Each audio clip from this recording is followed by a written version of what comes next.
বিসমিল্লাহির রহমানির রহিম। আসসালামু আলাইকুম রহমতুল্লাহি বারাকাতুহু। যুগান্তর বৃত্তি পরীক্ষা পুরস্কার বিতরণী অনুষ্ঠান এবং প্রবাসী সম্মাননা অনুষ্ঠান আগামী 19 তারিখে হওয়ার কথা ছিল। 19 তারিখের বদলে সেটা 18 তারিখ নিয়ে আসা হয়েছে।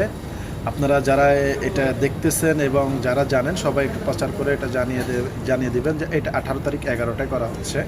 এটা 19 তারিখের বদলে 18 তারিখ 11টায় করা হচ্ছে। ঠিক আছে, আমাদের সকল কিছু বিবেচনা করে মেহমানদের উপস্থিতি এবং পুরস্কার ভিতরে যারা করবেন তাদের সকল কিছু দিনক্ষণ তারিখ নির্ধারণ করেই এটা 18 তারিখে নিয়ে আসা হয়েছে। আশা করি যে যেখান থেকে দেখছেন শুনছেন, যে যার মাধ্যমে শুনছেন, আপনারা একটু প্রচার করে দিবেন। তাতে করে হবে কি, আমাদের এই জিনিসটা যে তারিখ পরিবর্তন হচ্ছে তাতে কোনো আপনার দ্বিধাদ্বন্দ্বতা সৃষ্টি হবে না। তো সর্বোপরি এবং সর্বশেষ অনুষ্ঠানের সফলতা কামনা করি, যুগান্তর ক্লাবের সফলতা কামনা করে আমি আমার এই ছোট্ট ভিডিওটা এখানে শেষ করছি। 18 তারিখে 11টায় নতুন করে তারিখ নির্ধারণ করা হয়েছে। পরবর্তী নির্দেশনা কোনো কিছু আসলে আমরা সেটা আপডেট জানিয়ে দেব।